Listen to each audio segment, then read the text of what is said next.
하나님 말씀 마태복음 5장 1절로 3절 말씀. 예수께서 무리를 보시고 산에 올라가 앉으시니 제자들이 나온지라 입을 열어 가르쳐 이르시되 심령이 가난한 자는 복이 있나니 천국이 그들의 것이며. 아멘. 오늘부터 마태복음 설교를 다시 시작합니다. 마태복음 4장까지 설교하고 5장을 계속해서 설교하기 전에 언약 설교를 했습니다. 이제부터 마태복음 5장부터 설교를 시작하면 언약을 배운 것들이 더욱 유익하구나 하는 것들을 실감하게 될 것입니다. 첫 번째로 생각할 것은 마태복음 5장 7장의 제목입니다. 마태복음 5장에서 7장은 산상설교, 산상수훈 이렇게 불립니다. 어거스틴이 주 400년경에 발표한 라틴어 주석에서 산상에서의 주님의 설교라는 이름으로 설교를 시작했고, 종교개혁 이전까지, 그 시대 전까지는 그 명칭이 널리 사용되지는 않은 것으로 알려져 있습니다. 영어권에서는 16세기 이후부터 산상설교라 했습니다. 1535년 커버데일 성경 주석과 1582년에 나온 로마 가톨릭 신약 성경에서 그렇게 말했습니다. 그런 역사적 기원성을 두고 보면 산상수훈이라고 말하기보다는 산상설교가 더 합당하다고 볼 수 있습니다. 산상수훈이라고 하는 이유는 아마도 마태복음 5장 2절에서 입을 열어 가르쳐 가라사대, 이렇게 여기서 가르쳤다는 여기에 포인트를 두고 산상수훈이라, 예수님께서 그 제자들에게 가르친 것에 비중을 두고 말한 것으로 보입니다. 산상설교나 산상수훈이나 어느 것으로 말해도 그 자체로 문제될 것은 없습니다. 그러나 저는 전통적인 견해에 근거해서 산상설교라 하겠습니다. 산상설교에 관한 여러 설교집이 있습니다. 대표적으로 로이드 존스의 산상설교집이 있고, 존 스토트의 산상수훈, 또 아드 핑크의 산상수훈 강해가 있고, 그 외에도 또 존 메가드의 팔복이 있고, 그 외에 여러 목회자들이 쓴 설교집들이 있습니다. 저는 이 산상설교를 설교에 나갈 때 또 저보다 더 탁월하신 분들의 설교집과 주석들을 물론 참고할 것입니다. 유명한 책들을 많이 읽으신 분들은 제가 인용한 부분들의 설교들이 누구의 말인지를 금방 간파하실 수도 있습니다. 그런 기초 위에서 마태복음 4장 설교 이후에 배운 언약에 근거해서 언약적 맥락으로 접근을 하려고 합니다. 그것은 설교자의 개인의 주관적인 생각이 아닙니다. 설교에서, 언약 설교에서 살펴봤듯이 마태복음은 예수 그리스도께서 오신 것은 언약을 성취하기 위하여 오신 분이시기 때문입니다. 마태복음 1장 1절을 다시 보면 아브라함과 다윗의 자손 예수 그리스도의 세계라. 아멘. 존 칼빈은 이 말씀에 대해서 이렇게 주석했습니다. 그리스도를 가리켜 아브라함과 다윗의 자손이라고 부르는 것은 모든 민족에게 축복을 줄 자손이 아브라함에게서부터 일어날 것이라고 한 하나님의 약속을 생각했기 때문이다. 다윗은 자기 집안의 왕국이 이 세상 끝까지 확고하게 존속할 것인데, 자기 후손 중에서 태어난 한 왕은 해와 달이 비치는 한 왕자에 올라 있을 것이라는 보다 더 분명한 약속을 받았다.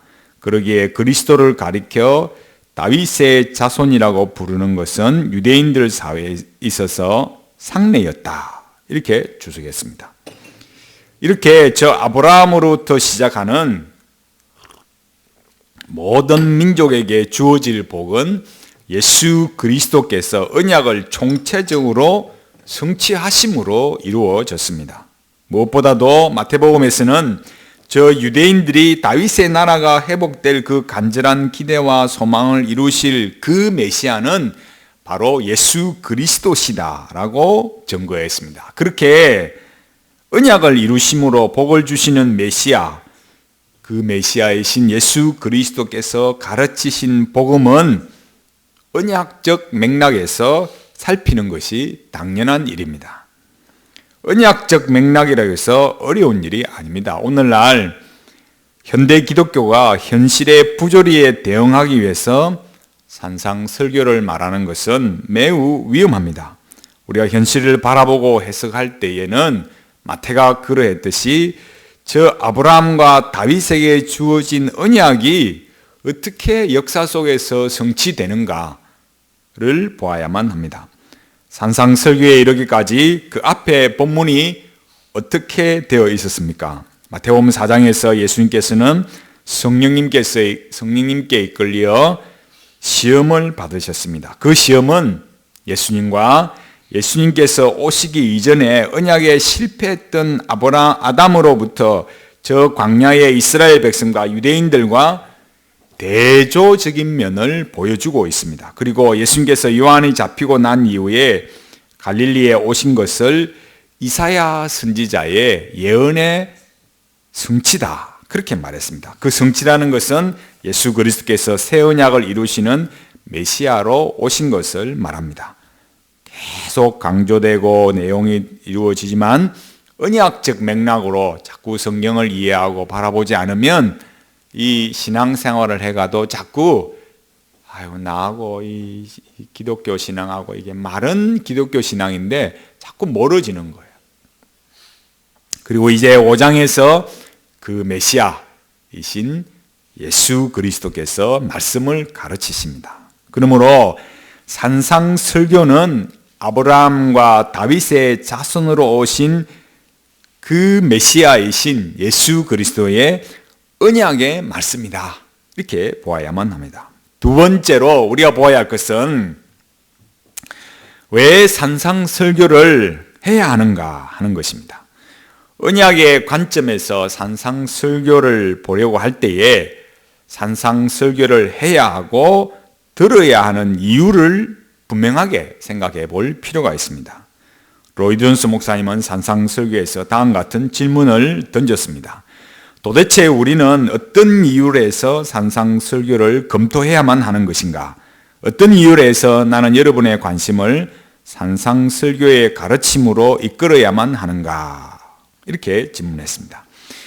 로이드 존스 목사님은 이 질문을 하고 그 첫 번째 대답으로 제가 성령의 타이르심과 명하심과 인도하심을 감지하였기 때문입니다 라고 말했습니다.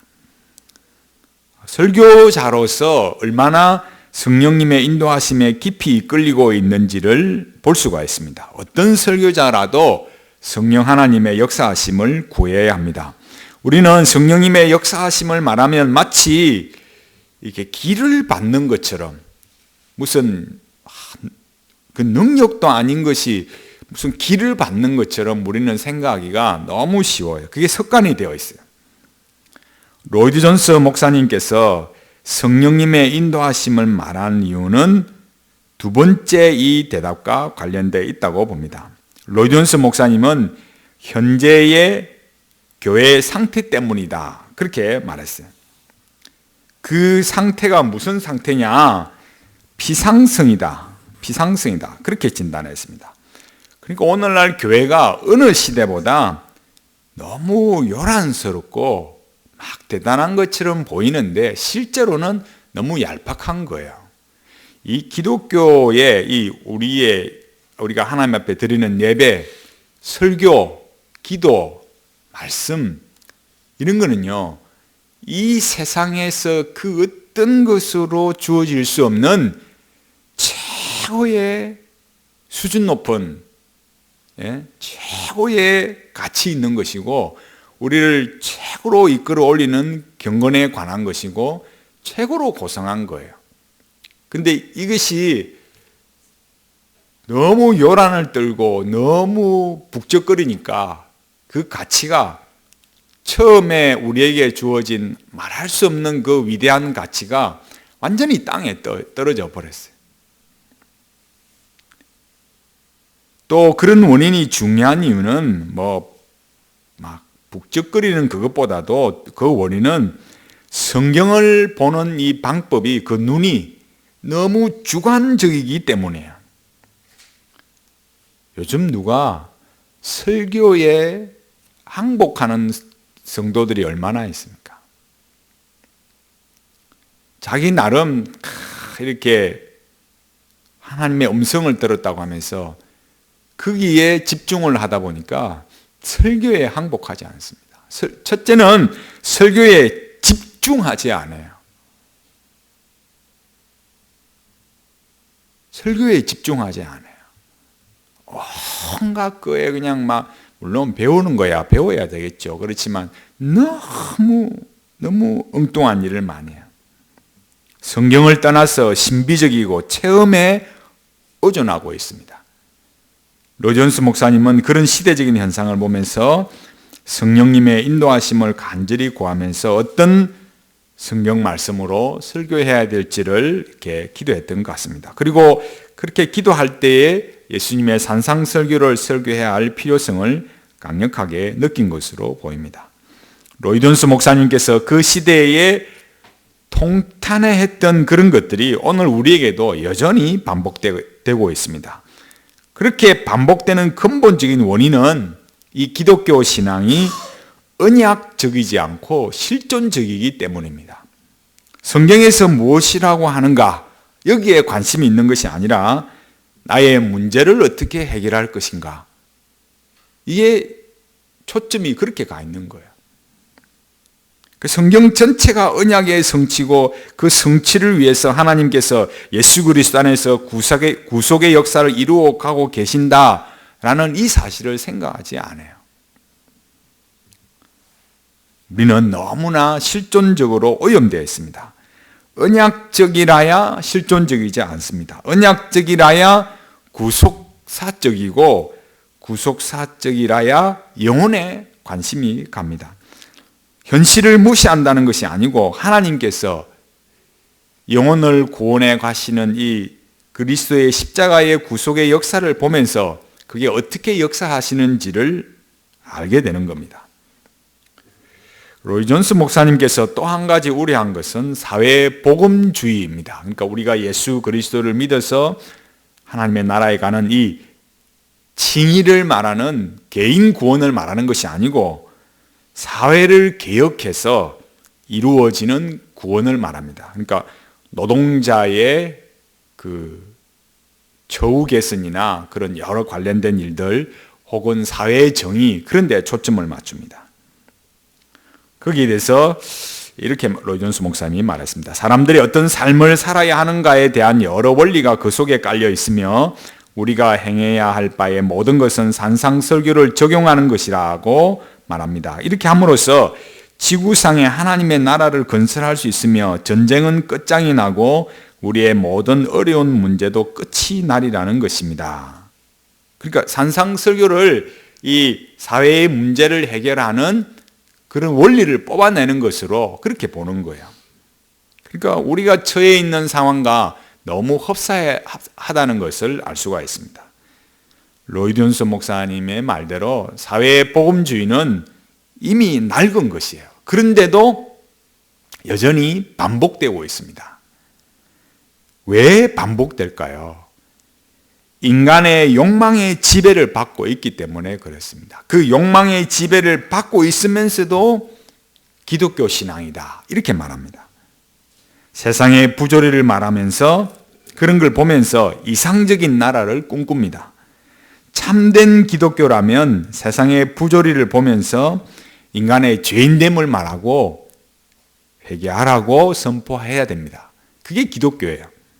그러나 오늘날 저 세상의 이데올로기에 오염이 되어서 이상국가라고 쓰기는 써놓고 기독교라고 말하고 있습니다. 그런 시대적 흐름에 수많은 사람들이 썰물같이 그렇게 휩쓸려 가고 있습니다. 왜 기독교인들이 그렇게 변해갈까요? 자기도 피해자라고 생각하는 거예요. 자기도. 이 피해자 의식이 무서운 겁니다. 그리고 자기도 이 세상에서 사실은 성공하고 싶은 거고 그 성공의 대열에 끼지 못해서 그렇게 하고 싶은 욕망을 그런 방식으로 표출을 합니다. 열심히 일해서 성공하는 것이 잘못된 거 아니에요. 문제는 그 세상의 부조리 때문에 자기가 성공하지 못한다고 생각하고 그 세상과 투쟁해야 된다 이렇게 생각하는 거예요. 어떤 사람들은 그런 투쟁을 외치는 어떤 사람들을 보면 자기는 다 가지고 있으면서도 이 자본주의의 좋은 것들을 다 누리고 있으면서도 사람들에게 그런 마음을 주입을 시키고 있습니다. 그런 거 보면 야, 도대체 저런 사람들은 예수 믿는다, 자본주의의 좋은 거 다 누린다 하고 살아가면서도 왜 저렇게 말하는지 정말 이 이데올로기가 무섭긴 무섭구나 그런 걸 알게 돼요. 선동을 하는 사람이나 선동을 당하는 사람들이나 복음의 본질에서 벗어나 있다는 사실을 모릅니다. 자신들이 가장 성경적이라고 생각하고 행동으로 옮기고 있습니다. 다음에 한번 말씀은 드리겠지만 요즘 이렇게 인문학 읽기 이렇게 하면서 그 책에 보면요, 요새는 저 타 종교에서 말하는 그 책도 가져와서 읽고 나누고 그러고 있어요. 무서워요. 그러면 산상설교는 무엇을 말할까요? 산상설교는 무엇입니까? 산상설교는 성령님으로 거듭난 사람들에게, 새 언약의 백성들에게 예수님께서 요구하시는 삶의 원리를 말합니다. 김세윤 목사님의 주장처럼 칭의가 예수 그리스도를 믿어서 어렵게 된다라는 이 칭의가 종말까지 유보되어 있다. 왜요? 산상수훈처럼 살아야 어렵게 된다라는 이런 유보적 칭의론, 그런 조건이 아니에요. 십계명이나 산상수훈이나 그 의미와 본질은 동일한 것입니다. 그것은 하나님의 백성답게 사는 거예요. 애굽에서 구원받았다고 해서 끝이 났습니까? 아닙니다. 구원을 받아도 가야 할 길이 있고 목표가 있는 거예요.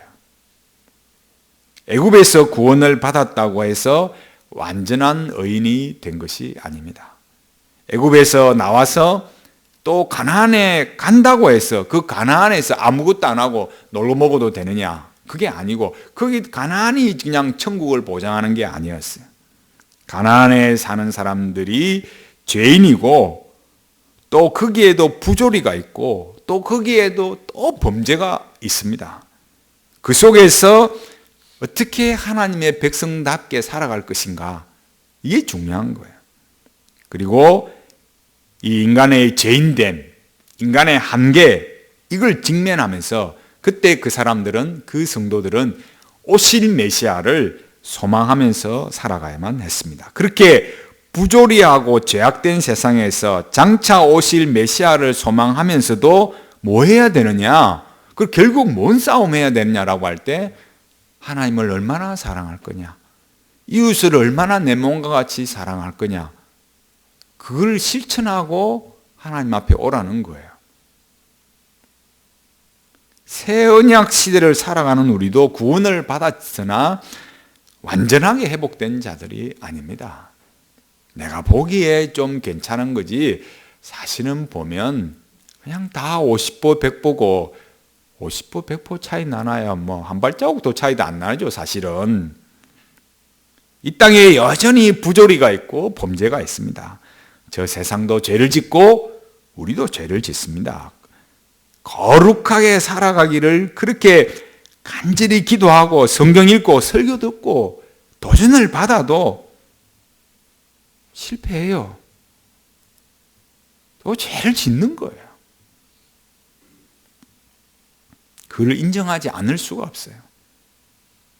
그런 현실 속에서 나자빠지라는 게 아니고 우리는 예수 그리스도 앞에 나아가서 회개하고 다시 성령님의 역사하심으로 또 다시 싸워야 할 거 뭐요?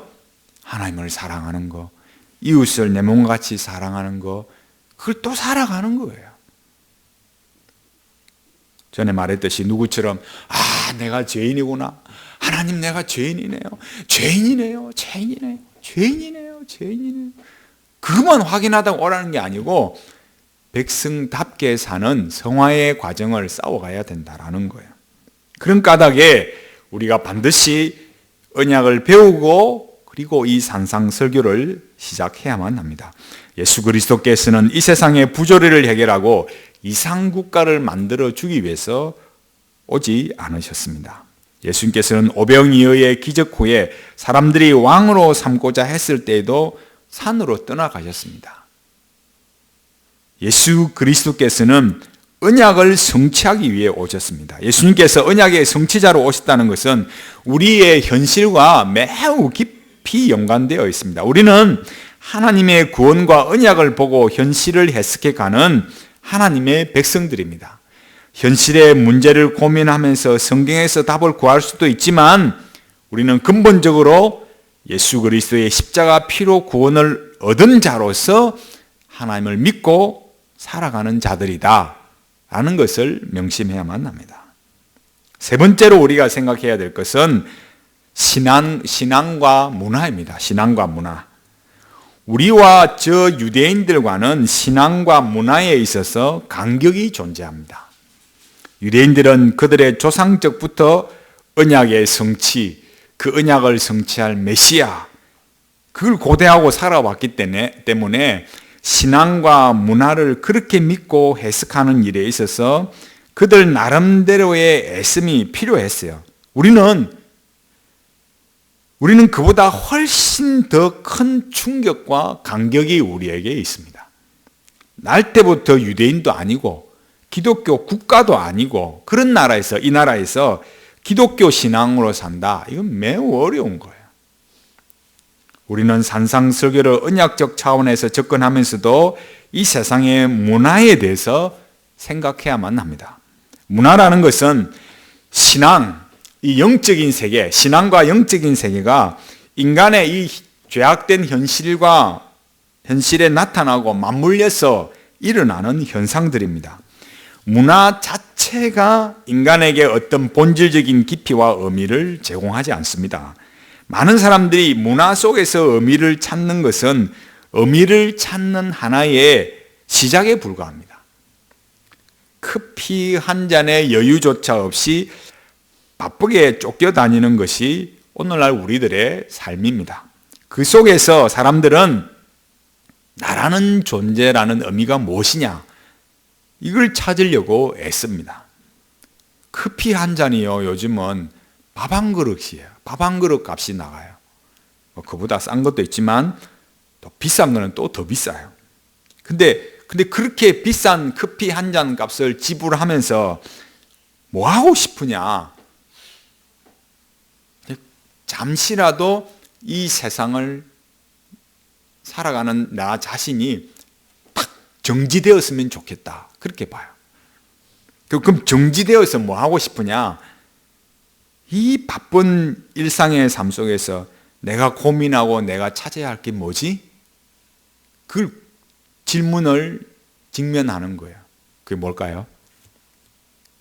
나는 누구인가 하는 거예요. 우리가 늘 의미와 통일성, 관계, 존재, 사명을 말했듯이 사람들이 결국 질문하는 것은 내가 누구야? 이거 알고 싶어요. 그 질문에 대한 답을 문화 속에서 찾으려고 하면요, 허탈해서 죽습니다. 문화를 만들어낸 근본으로 돌아가야 됩니다. 그 근본이 뭡니까? 성경입니다. 근본은 기독교 신앙입니다. 우리는 신앙과 문화가 공존하는 세상을 살고 있습니다. 세상 사람들은 문화가 최상의 빛을 발하기 위해서 문화를 명료화하려고 합니다. 정치인들이나 예술인들이나 소위 사회의 주도 그룹들이 자기 시대의 문제들을 명료화하려고 합니다. 명료화가 뭡니까? 뚜렷하게 하고 분명하게 한다라는 거예요.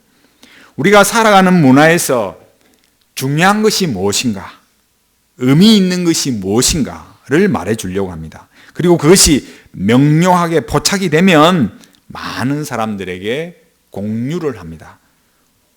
이제는 그 명료화하는 사람도 중요하지만 그거를 잘 퍼뜨리는 사람, 공유를 잘하는 사람들이 시대를 주름잡게 됩니다. 그렇게 문화를 분명하게 하고 의미 있는 것이 무엇인지를 말해주고 공유되도록 하는 사람을 해설가라 해요. 이 해설가라는 것이 우리 한글 말로 옮기기는 이게 잘 안 맞아요. 그러니까 해설가는 사람들이 쉽게 이해할 수 있도록 하는 사람입니다. 세상이 왜 그렇게 그런 문화를 명료화하려고 하는가를 잘 보아야 됩니다. 그 이유는 그 문화 속에 신성한 것이 있다고 보기 때문에 그래요. 그러니까 예수 믿는 사람은 이 문화를 보고 뭐가 이슈화되고 뭐가 주도적으로 끌어가는 뭔가를 볼 때 그럼 왜 그렇게 하지? 그렇게 하는 근본적인 이유는 이 문화 속에 신성한 것이 있다고 세상은 보고 있다는 거예요. 물론 문화에는 신성한 것이 없습니다. 원래는 없는 것인데 사람들이 그 문화에 신성한 것이 있다고 말하고 만들어갑니다. 그렇게 말할 때 또 다른 존재가 등장을 해요. 그 문화를 재설정하는 재설정가가 등장합니다. 재설정이라는 것은 그 말 그대로 재설정이라 했으니 이전의 낡은 세계를 새로운 세계로 바꾸는 거예요. 그렇게 만드는 존재를 재설정가라 이렇게 말합니다. 세상은 그런 재설정을 신이나 광인만이 할 수 있다 이렇게 봐요. 왜 재설정이냐라고 말하면 재설정은 매우 급진적인 변화이기 때문에 기존에 주어진 개념과 지적 재산들로는 이해를 할 수가 없어요. 그 시대의 문화 속에 살아가는 사람들은 그 재설정의 의미가 무엇인지 이해를 하지를 못해요.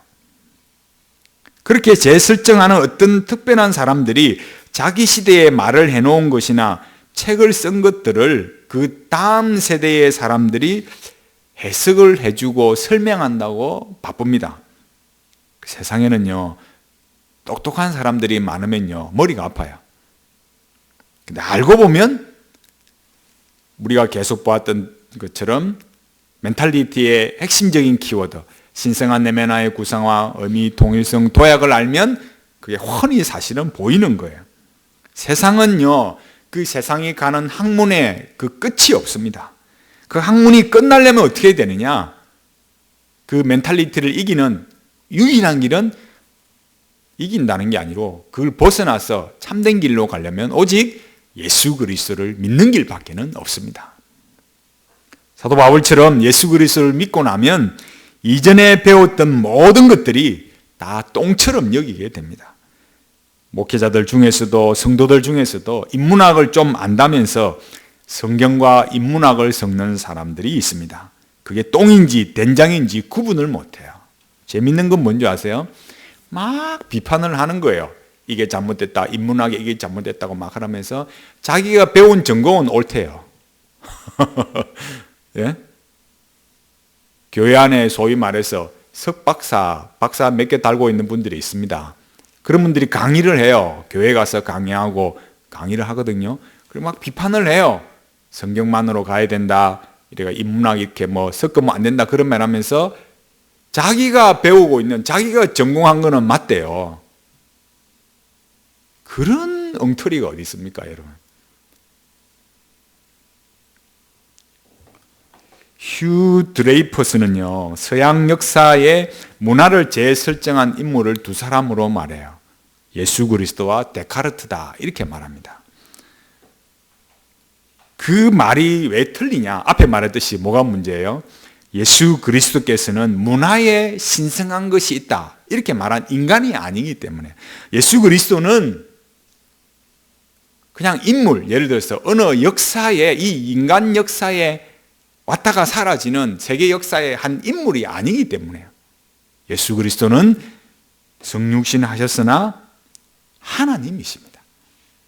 예수 그리스도께서는 문화를 새롭게 하신 분이 아니라 하나님의 언약을 성취하신 분이십니다. 인간이 애쓰고 노력해서 신성을 감지하고 그 신성에 연결될 수 있는 것이 아닙니다. 세상은 문화에 신성이 있다고 이렇게 말하는, 세상이 그렇게 말하는 이유는 영원한 의미와 통일성을 원하기 때문입니다. 그래서 요즘은요, 음악에 신성한 것이 있다고 말해요. 그러니까 음악을 해도 정상적으로 안 해요. 사람들도 그렇잖아요. 피아노를 쳐도 있잖아요. 피아노도 얌전하게 이렇게, 얌전하기보다도 그 피아노 자체를 이렇게 치는 것보다도 피아노 뚜껑 열고 피아노 해가지고 뭐 피아노에 올라타고 피아노하고 놀면서 이상하게 피아노를 쳐야 그냥 사람들이 열광을 해요. 오케스트라도 그냥 오케스트라 안 하고요. 말 그대로 정말 설교자가 이상하게 말할 수 없으니까 이러는데 정말 희한하게 해야 그게 뭔가 사람들이 짜릿함을 느끼고 그래요. 여러분 그렇게만 하지 않아요. 음악만 그렇지 않습니다. 스포츠도요. 야구를 한다, 축구를 한다. 왜 열광하느냐? 그 속에서 누미노제, 신성한 것을 체험하려고 하기 때문에 그래요. 그렇게 말하는 모든 것들이 결국 인간 안에, 인간이 만드는 문화에 신성이 있다고 말하기 위함이에요. 문화에 오염이 되면 그럼 어떻게 되느냐? 언약을 벗어나요. 왜요? 그 신성한 것, 그것이 그 디바인한 신성한 그것이 우리 안에 있다고 보기 때문에 그래요. 그 문화에 오염이 된다는 것, 그건 뭘 말할까요? 인간의 욕망을 실현하는 것이 우선이 되기 때문에 그래요. 산상설교는 그 인간의 문화, 인간의 욕망에 오염된 유대민족의 멘탈리티, 그것을 깨트리고 참된 언약 백성으로 회복되는 것을 말합니다. 예수님께서는 그 시대의 유대인들의 멘탈리티에 정면으로 대응하시고 그들의 프레임을 깨뜨리셨습니다. 그들의 멘탈리티가 뭡니까? 자신들의 고난받는 현실을 해결해 줄 정치적이고 군사적인 메시아를 기다리는 것입니다. 그들이 가진 프레임이 뭡니까? 자신들은 하나님의 선택받은 백성들이고 다윗의 언약을 이상적으로 성취해 줄 메시아, 그가 와서 자신들을 세상의 중심으로 찬란하게 만들어 줄 것이다. 그렇게 믿는 거예요. 그리스도께서는 오셔서 뭘 하셨다고요? 그런 멘탈리티, 그런 생각을, 그런 오염된 생각을 제거하고 어떻게 언약 백성답게 살아갈 것인가, 그걸 말한 것이 산상설교라는 거예요. 네 번째로 생각해야 될 것은 언약에 대한 배타적 충성입니다. 배타적 충성은 오직 예수 그리스도만이 우리의 주가 되신다라는 것을 목숨 걸고 지켜가는 거예요. 언약 백성답게 산다는 것은 언약을 지키기 위해서 배타적 충성을 요구하는 것입니다. 산상설교는 배타적 충성을 요구합니다. 우리는 언약에 배타적 충성을 다해야만 합니다. 예수님께서는 이렇게 말씀하셨습니다. 마태복음 6장 33절, 너희는 먼저 그의 나라와 그의 의를 구하라. 그리하면 이 모든 것을 너희에게 더하시리라. 아멘. 예수님께서 그의 나라와 그의 의를 구하라고 말씀하신 것은 우리가 언약의 말씀을 마음을 다하고 성품을 다하고 힘을 다하여 지켜야 한다는 거예요. 예수님께서는 그 언약을 생명을 걸고 지켜내라고 요구하십니다. 하나님의 나라와 하나님의 의를 구하는 것은 언약의 배타적 충성을 다할 때 그때에만 주어지는 겁니다. 배타적 충성이란 오직 언약의 주님만 섬기고 사는 것입니다. 섬기는 것이 말로만 하는 것도 아니고 종교적 충성을 바치는 걸로 되는 게 아닙니다. 예배 드렸다고 해서 내가 해야 될 종교적 의무를 다했다고 해서 그게 배타적 충성이라 생각하면 곤란해요. 언약의 주님께서 주신 그 규범, 그 말씀에 순종하고 집에서 삶에서 살아내야 됩니다. 예수님께서 요한복음 14장 15절과 23절에서 이렇게 말씀하셨습니다. 너희가 나를 사랑하면 내 계명을 지키리라. 예수께서 대답하여 가라사대 사람이 나를 사랑하면 내 말을 지키리니 내 아버지께서 저를 사랑하실 것이요 우리가 저에게 와서 거처를 저와 함께 하리라. 아멘. 예수님의 이 말씀은 단순히 계명을 지키라는 것만이 아니라 우리가 언약의 주께 배타적 충성을 다해야 한다는 뜻입니다. 그 충성이 현실 속에서 그 계명에 순종하여 언약의 현재화를 이루어내야 그게 실제적인 충성이 되는 겁니다.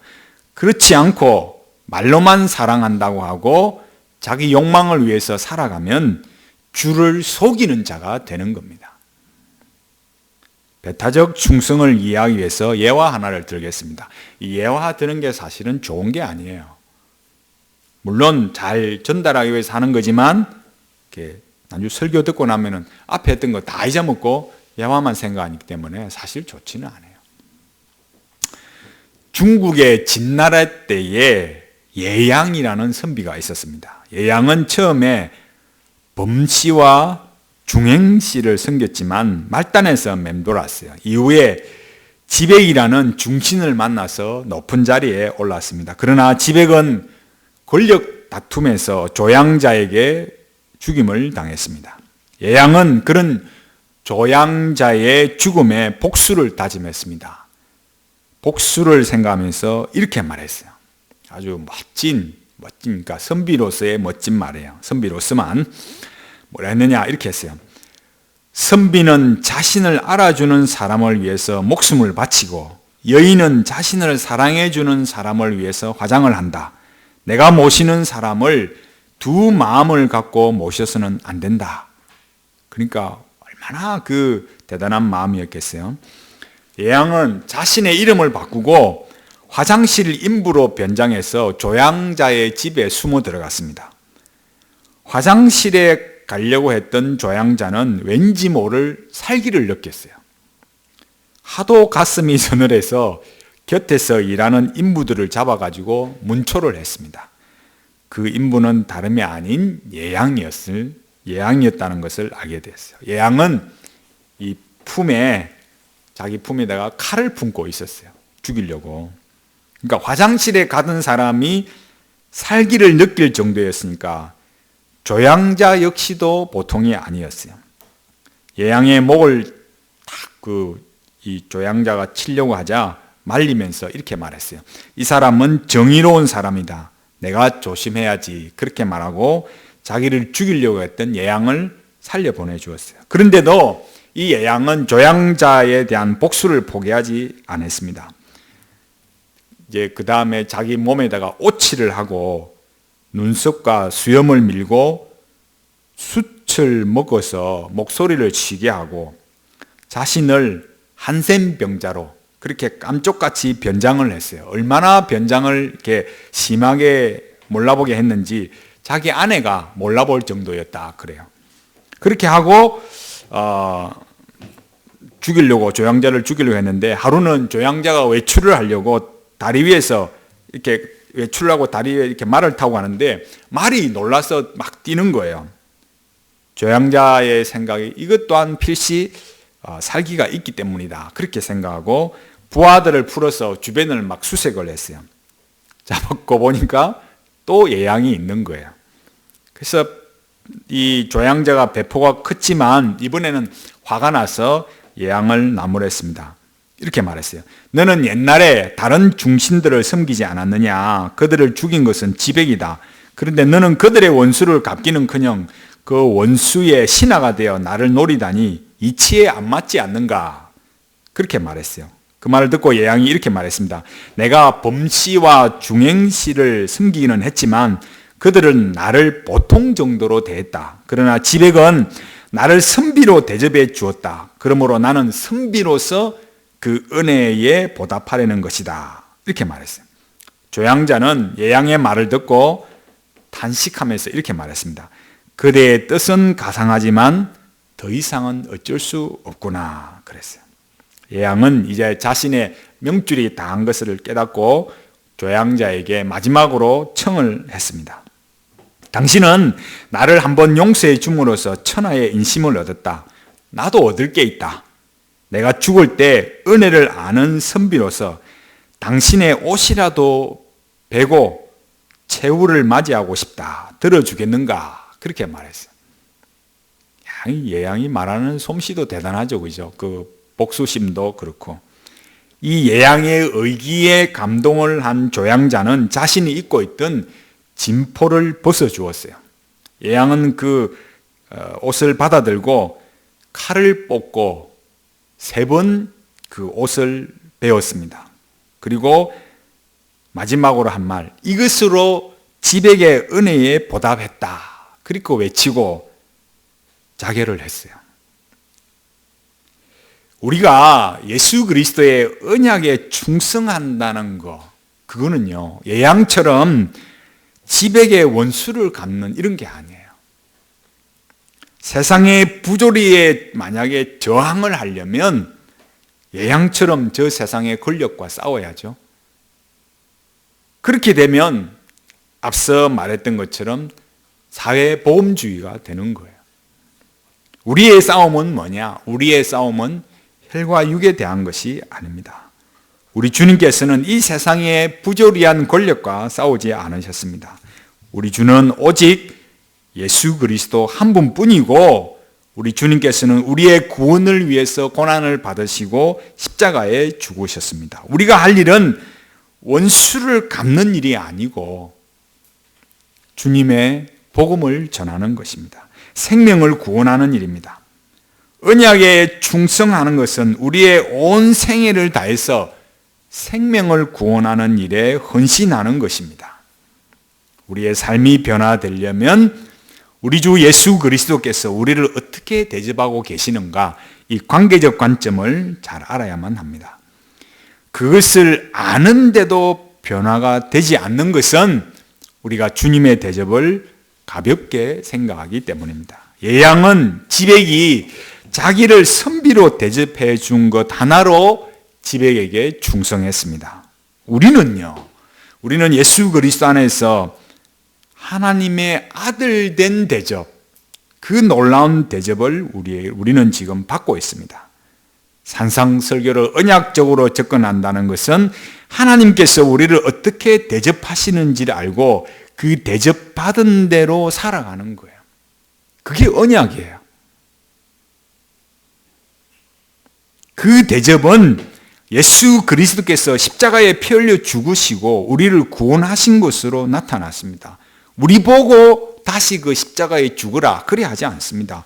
우리가 골백번 죽는다고 해서 죄의 문제가 해결되지 않습니다. 산상설교를 우리에게 주시는 이유는 예수님께서 십자가에 피 흘려 죽으셔야 했던 그 이유를 알고 새 언약 안에 살으라는 것입니다. 구원과 언약을 모르면 산상설교대로 살아갈 수가 없습니다.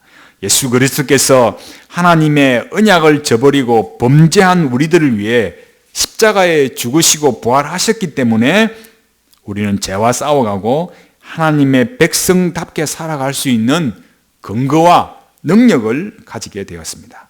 성령님께서 우리와 함께 하시고 우리 안에 내주하십니다. 그 사실을 알면 우리가 하나님의 백성답게 살아간다면 예양이 조향자를 죽이기 위해 자기 품에 품었던 그 살기, 그 풍겼던 살기보다 더 강력한 신앙의 열정, 거룩을 향한, 경건을 향한 열심, 열망, 그게 느껴져야만 돼요. 예수 그리스도를 믿는다고 하면서도 자기를 선비로 대접해 준 예양보다 더 못한 삶을 살아갔어야 되겠습니까? 우리에게 새 생명을 주시고 하나님의 백성으로 만들어주신 그 하나님의 대접을 받고 살아가는 자의 그 열심, 그 충성이 느껴져야 되는 겁니다. 시대는 저물어 가고 있습니다. 우리는 로이드 존스 목사님이 우려했던 그 시대보다 더 어려운 시대를 살아가고 있습니다. 하나님께서 우리에게 허락하신 시간들이 얼마일지는 모르지만 그때까지 그리스도의 복음을 전하고 하나님의 백성답게 살아가시기 바랍니다. 우리의 생명이 다할 때까지 우리 주 예수 그리스도께 배타적 충성을 다하며 살아가는 신실한 주의 백성들이 다 되시기 바랍니다.